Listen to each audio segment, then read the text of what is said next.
Good evening guys, welcome back to my channel. Today we're going to talk about normalization. So first, what is a normalization? Normalization is the process of organizing the data in the database. Normalization is used to minimize the redundancy from a relation or set of relations. It is also used to eliminate the undesirable characteristics like insertion, update, deletion, and anomalies. In this tutorial, we will learn about the first normal form, which is more like the step 1 of the normalization process. The first normal form expects you to design your table in such a way that it can easily be extended and it is easier for you to retrieve data from it whenever required. If tables in a database are not even in the first normal form, it is considered as bad database design. So there are rules for first normal forms. The first normal form expects you to follow a few simple rules while designing your database, and they are: Rule number 1: single valued attributes. Each column of your table should be single valued, which means they should not contain multiple values. Rule number 2: attribute domain should not change. This is more of a common sense rule. In each column, the values stored must be of the same kind of or type. Rule number 3: unique names for attributes or columns.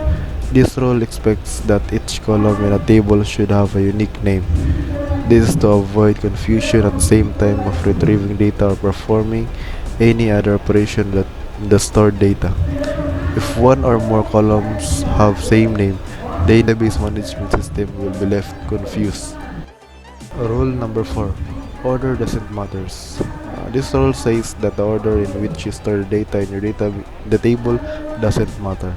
So this is the table that we are going to normalize. As you can see, there are redundancy in the sports name and the player ID 1 and 2. There are two values in the sport name and it is redundant. So we will normalize this table in our first normal form.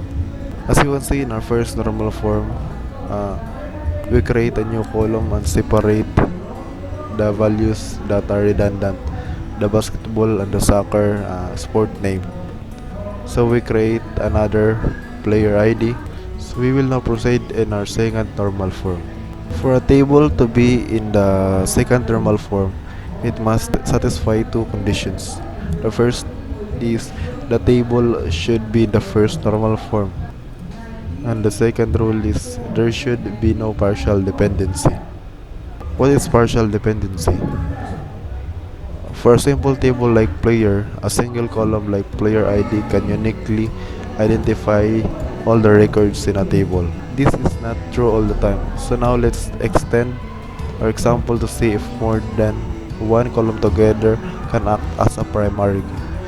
Let's create another table for sport, which will have sport ID and sport name fields, and sport ID will be the primary key. So we will now proceed into our third normal form. The requirement for third normal form, for a table to be in the third normal form, is that it should be in the second normal form and it should not have transitive dependency. As you can see in our second normal form, we create a new table for sport table and create a sports ID. So in our third normal form, we will separate the team and create a new table and add a new attribute.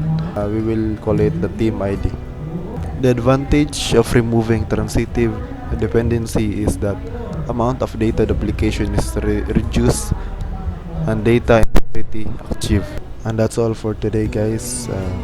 Hope you learned something. See you in our next topic.